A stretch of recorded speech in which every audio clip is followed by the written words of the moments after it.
In this video, we're going to be solving rational inequalities. Now, this is a three-step process. The first thing you have to do is find all your critical points. And critical points are values of the unknown that will make the denominator equal to 0 or solve the corresponding equation.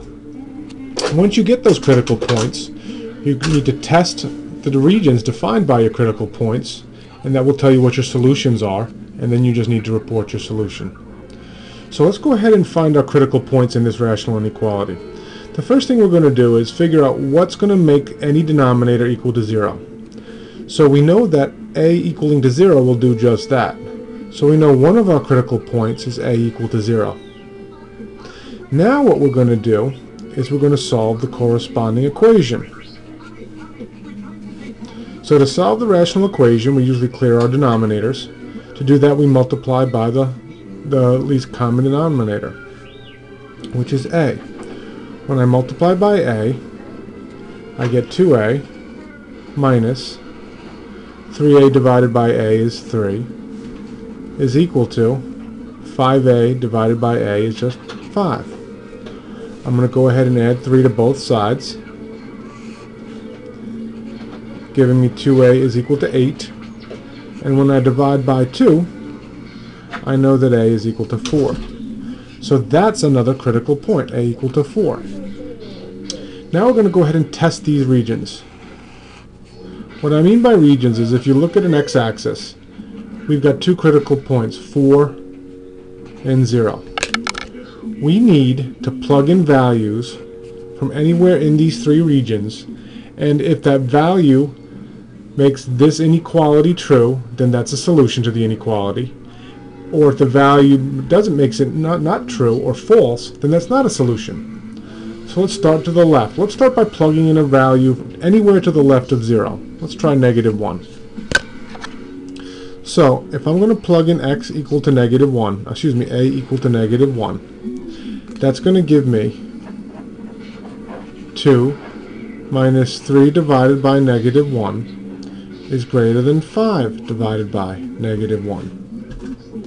Well, that's going to be 2 plus 3 is greater than -5. And you have to ask yourself, is that true? Well, is 2 plus 3 greater than -5? Yes, that's true. So this region is a solution to our inequality. Let's go ahead and plug in a equal to 1. That's going to give us 2 minus 3 is greater than 5, because 3 divided by 1 is 3 and 5 divided by 1 is 5. So is 2 minus 3 greater than 5? No, it's not. So we plugged in 1 here and we had a false solution to our inequality.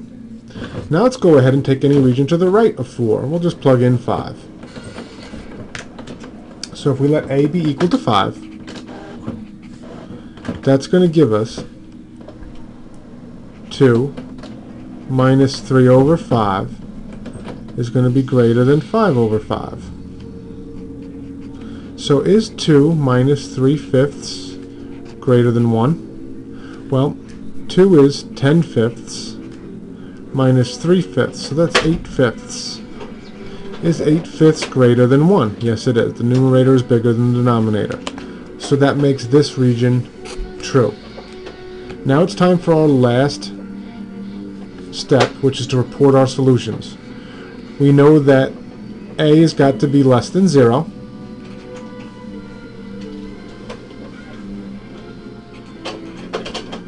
Or a has got to be greater than 4.